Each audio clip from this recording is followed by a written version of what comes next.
5 to 16, you don't see him there?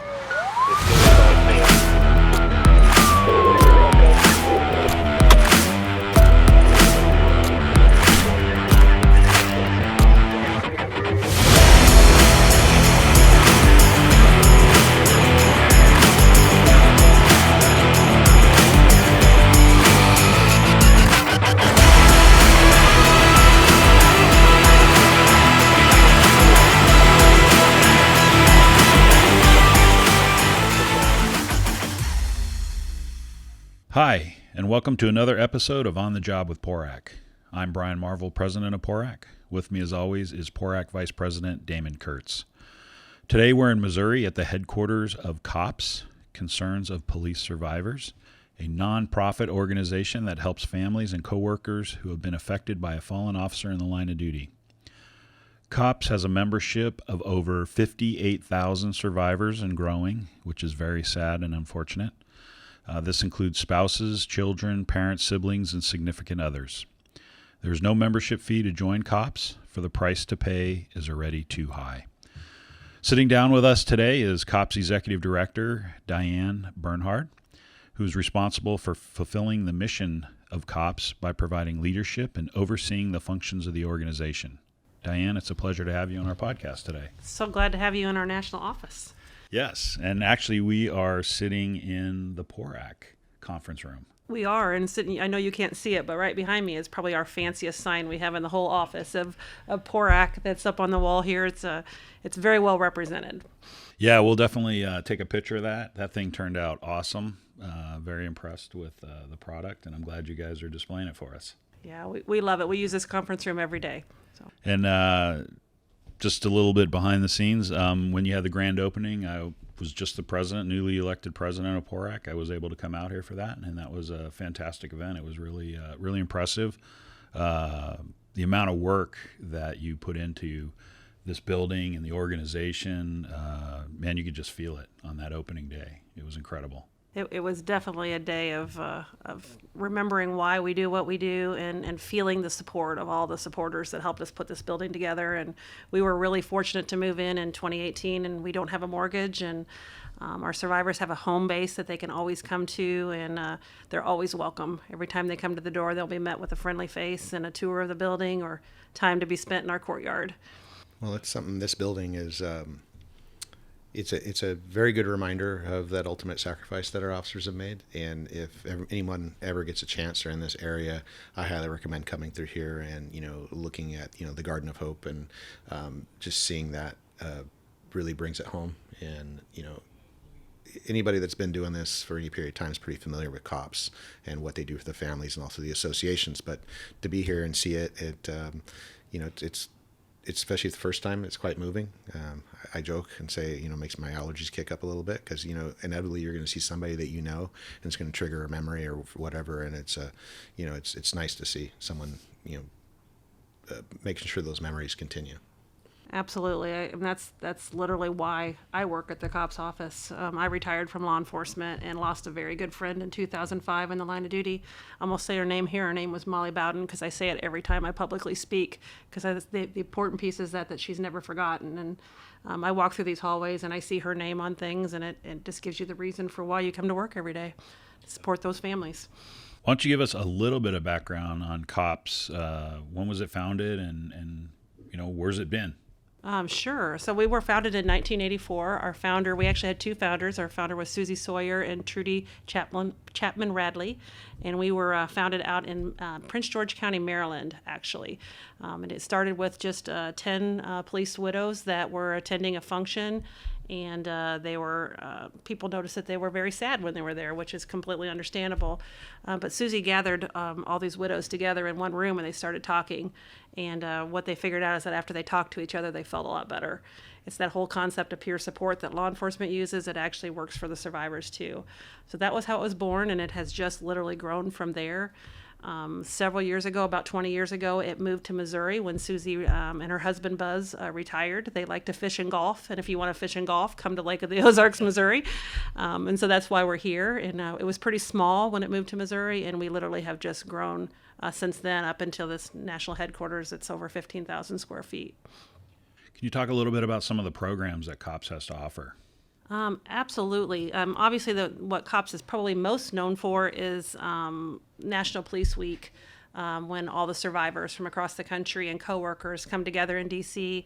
To honor those officers that have fallen in the past year and to pay their respects. And that's a lot of times when those survivors have that interaction with each other and start to get that peer support. And COPS organizes all the logistics for those survivors and coworkers and hosts a conference for them while they're there. And then we also have our hands-on program, which is another signature program that we have. And those are for spouses, parents, coworkers, siblings, kids. We just got back from the young adults camp that we had here in Missouri, and that's our teens.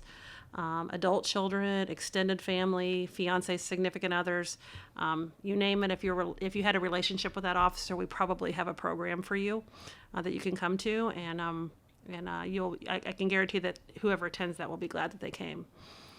And with the training, or with the programs you have, you offer some training for officers and departments to create wellness programs or to help in the wellness area arena? We absolutely do. We have a couple different training opportunities. We do our Traumas on Law Enforcement training, which is a 3-day training.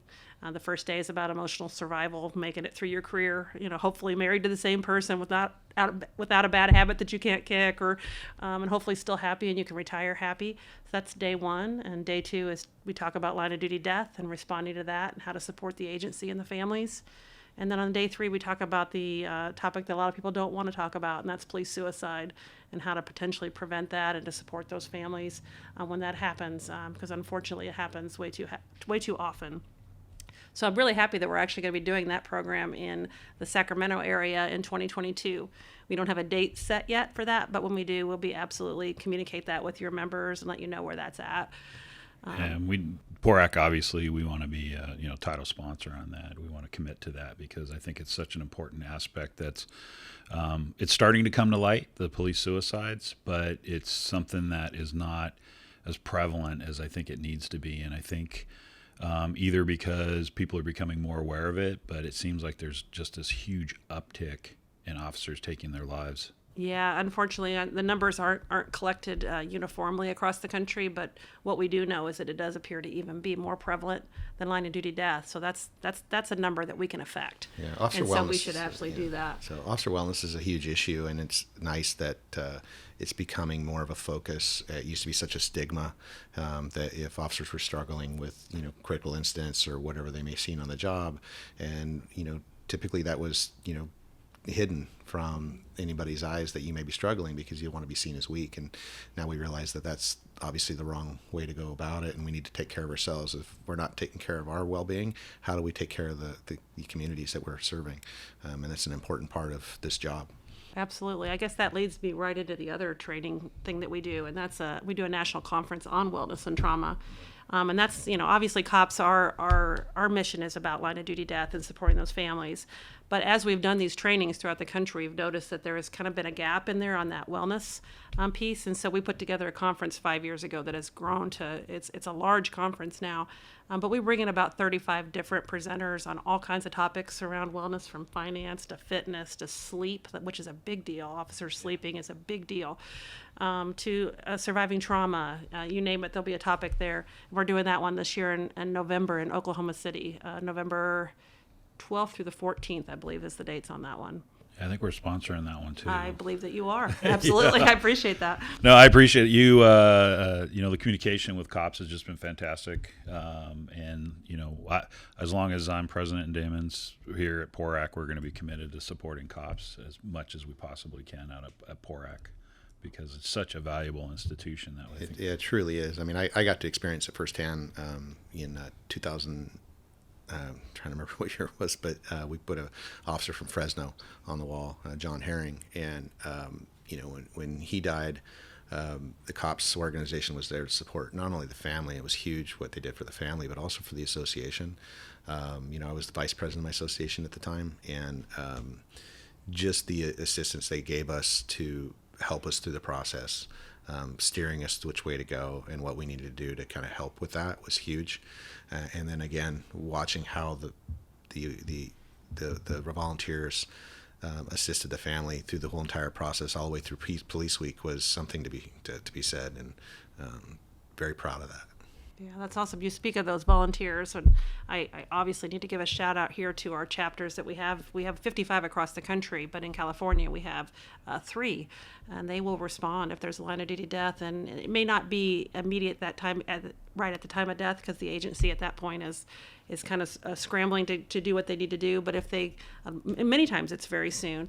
But within those first few weeks, they'll reach out to those families and start that connection piece with those families to kind of wrap them in their arms and kind of guide them through the process from somebody who's been there before and been through it. So we're pretty proud of those chapters in California.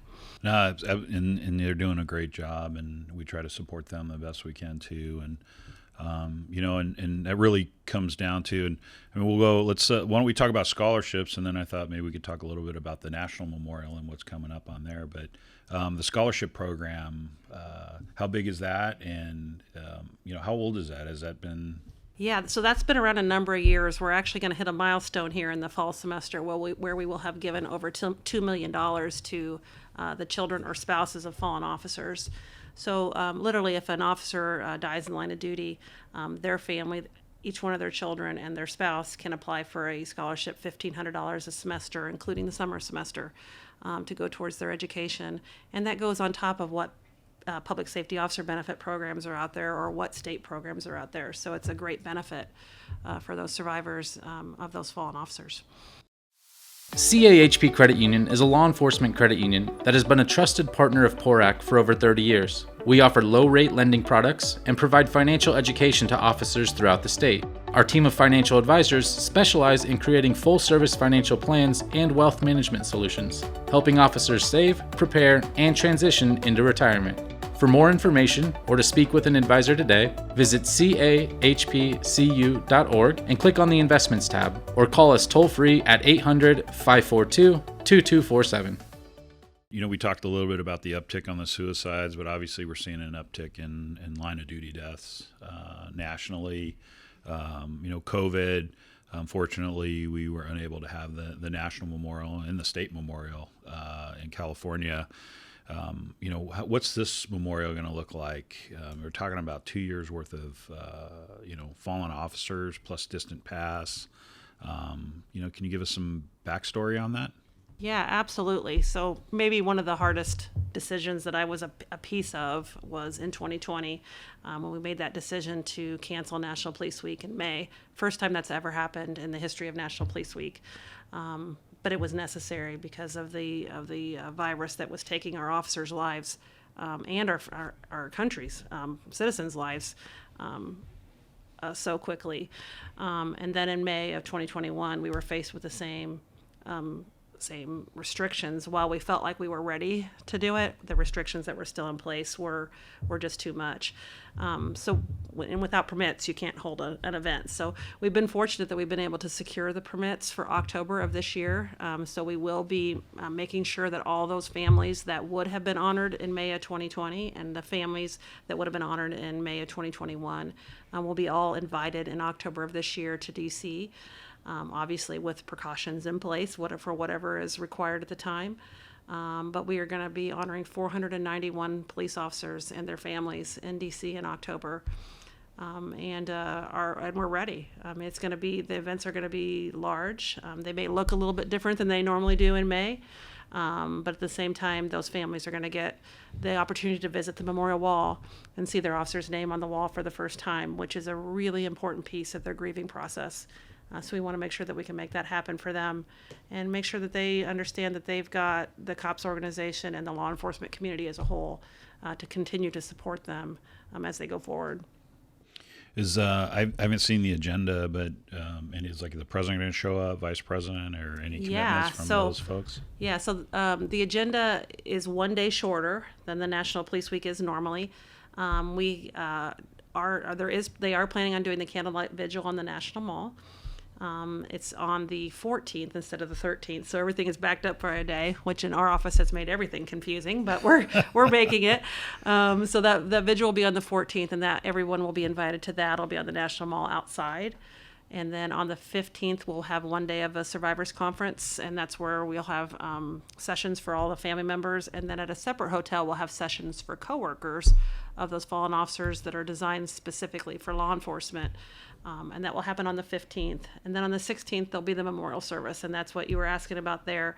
And that's organized by the Fraternal Order of Police. And there has been invitations put out to the president to attend that. There is every year. And at this point, I think we're still waiting to see where the memorial service is, if it's going to be able to be on the Capitol lawn or not. Obviously, this past year has been a bit of a challenge there, but it will be held on that day, and the president is invited, and there's no confirmation one way or another, and that's very normal to not have a confirmation at this point. Yeah, absolutely. Is so obviously with the condensing it is the police week, the tent city is all of that stuff going to be available? From what I understand, they are still planning on doing a tent city at National Police Weekend. So obviously that's not a COPS event, that's an outside event, but we're hearing that that's going to take place as well. Very nice. Yeah, it seems like, the amount of planning that's required and the, cops' participation in all of this and trying to bring all of those families. I mean, that's like people don't really understand the work that is required to put on a memorial of that size, and to have your organization, handling and working with the fallen families is, those people are doing God's work, to be able to work with the families, because it's a difficult time. But I feel like there's a little bit of closure there for them, but also a sense of, my takeaway when I went was that here's this huge family. We not know each other personally, but the fact that all these people came from around the United States and actually internationally, I see a lot of Canadian folks there, and we just really come together to cherish and honor and memorialize those men and women who have made that ultimate sacrifice. And I think the families, seeing that, I think is important, because it really shows the bond that we have when we pin that badge on and become sworn peace officers, that we're going to stick together through thick and thin, and we're going to be there. And when I look at COPS, I look at you as being the glue that really puts all of that together for those families, to keep all of us in touch with them and make sure that they're being taken care of. Because, Damon and I, working with PORAC, we have all this legislative stuff. We have our training. We have all this other stuff working with the police unions. But we want to focus, and I really feel, and Damon probably feels the same way, when you become a police union leader, one of your highest priorities is making sure that you take care of the families of your fallen officers. But sometimes, because you don't see them all the time, they're not something you handle all the time. But an organization like COPS, that's what you do 100% of the time, and it really supports us being able to do some of our other work. So I really appreciate all of the work that you're doing up here for us. It's huge for us as association leaders. I mean, the associations themselves were founded on the idea that we're there as widows and orphans funds, right? That's what we're there. And over the years, it's morphed, and we do a lot of other things, all encompassing. But the number one thing we should be doing is taking care of our members and their families. And COPS does such a tremendous job for that. And it's super needed right now with all the negativity surrounding law enforcement in the media.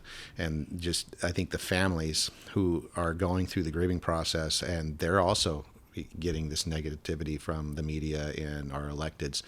And the police week is an opportunity for them to see that, turn the TV off. There are people that love you, love your fallen officer, and are super appreciative of what we do every day and what they did and what they stood for. Yeah, that's one of the biggest struggles that we hear over the past year from the law enforcement survivors is, to be honest, there's probably no bigger supporters of law enforcement than those survivors that have lost an officer in the line of duty. Their officer gave everything for that profession, for those communities, and to see that law enforcement being attacked is really hard on the survivors. They struggle with that. And so any opportunity that survivors can use to give back or to show their support, like our Law Enforcement Appreciation Day in January, that's a huge event in COPS that it spreads throughout the country of just showing that how much you all are supported and how important you are to law enforcement survivors. It's a really big deal to them. And National Police Week is one of those pieces of showing that the law enforcement also remembers them. And it can be hard sometimes as you know, as agency heads change, as the personnel changes in an agency, to remember those survivors of the officers that died in the 80s or the 90s, or you know, farther back before maybe you even started in your profession. But those survivors are still alive, and so through COPS, that's one of the things that we do is we basically walk the walk. We never forget, and so those survivors will get an anniversary card from us every year on the anniversary of their officer's death, and we reach out to them at least 6 times a year, no matter how long ago their loss was, to let them know that we haven't forgotten, because that is survivors' biggest fear, is that their officer will be forgotten. And I think PORAC does an excellent job, basically also walking the walk and not forgetting. So I want to let you know how much I appreciate that as well. And I'm not going to get emotional here. I'm trying not to, but it's a really big deal. So thank you so much for that. And you know, we're happy to do that, and you know, we try to you know, support the families, and it just, I don't know, it's tough. It's hard to talk about it sometimes, especially you know, Damon and I both have lost friends, and it's just people that have the ability to do what you're doing is just. It's incredible, because I found it when I was the president of my association. You know, we do what has to be done, but you know, the pain that they're going through when they lose a loved one is just, it's very difficult to watch. And that's why like the wellness programs and all of that stuff are so critically important today, because we see so much trauma in our profession already, and now, you know, we're having to go through that with our own members and their families. And it's just, it's really hard. I can't even really put it into words, honestly. It's extremely difficult. Yeah. So I understand that completely, having also lost from former law enforcement, lost a friend in the line of duty, and we didn't talk about it. I went years without talking about it till I came to work at COPS. But one of the things that I would say is that it really does help to talk about it. And while it's painful at first, there's like a weight that lifts off you once you finally do talk about it. And there's actually a myth out there that law enforcement officers won't talk about their feelings or won't talk about the traumas that they went through. It's actually a complete myth and a complete lie. The reality is that law enforcement officers will do that if they're in the right setting with the right people, with people that they trust, that they know it's not going to affect their careers, and they can get the help that they need. And so that's what we base our coworker programs at COPS on, is putting law enforcement officers with other law enforcement officers. They're not mixed with the survivors at that point. They're with other officers, and it's totally confidential. And we will not compromise on that, because that piece of it is so important. And I can tell you those officers do talk, and they feel better afterwards.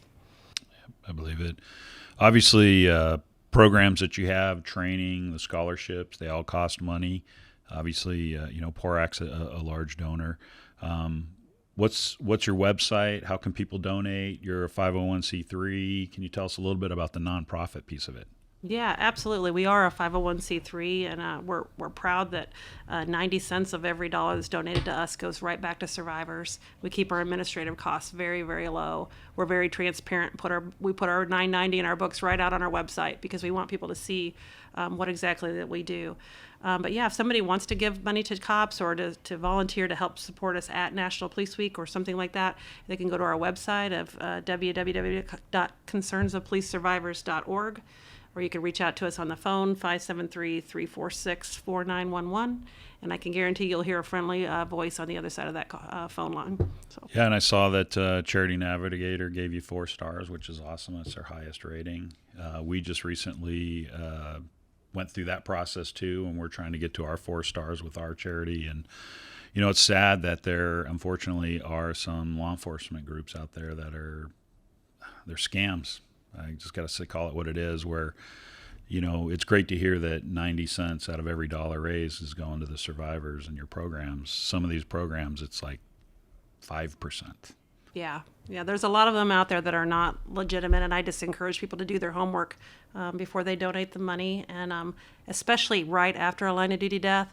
One of the things that happens is people will come out of the woodwork to create fundraising sites for that family. And it happens on nearly every line of duty death. And so for that agency or for your organization to create one legitimate place that people can donate, that we know that money is going to go back to those families, that's super important after a line of duty death. And it's because of just what you talked about, is there's some people that are not honest, and unfortunately a lot of that money doesn't make it back to the families. That's something that we saw, and I experienced it with some officers, going through some traumatic events and across the state. So at PORAC, we created, it's called a Fund a Hero program. It's a crowdfunding mechanism, much like the other ones, but it literally, other than our administrative costs that we can't get away from, the credit card fees, things like that, everything goes to that recipient. And so we wanted to make sure that there was a place that people knew and trusted to give their money, and the PORAC name being one of those that our members can use. So that's awesome. That's great. Well, I'm going to close it up. I really appreciate taking the opportunity to speak with us here in the PORAC conference room at the COPS headquarters in Camdenton, Missouri. Yes, there it is. It's been great having you here, and I'm looking forward to tomorrow at our golf tournament, swinging some golf clubs with you all and enjoying some fellowship as well. Absolutely. I appreciate that. Thank you all for joining us on this latest episode of On the Job with PORAC with Diane Bernhard, Executive Director of COPS. As always, we'd like to close this podcast by thanking all our PORAC members and our nation's law enforcement. We hope you stay safe and have a great day. PORAC is California's largest law enforcement organization and the largest statewide association in the nation, representing over 77,000 public safety members since 1953. Our monthly podcasts, as well as past episodes, are available on PORAC.org, iTunes, Spotify, iHeartRadio, PORAC's YouTube channel, or where popular podcasts are downloaded. Be sure to follow us on all our social media platforms and tag us with your suggestions for future show topics. To learn more about our organization, visit us at PORAC.org. We are PORAC.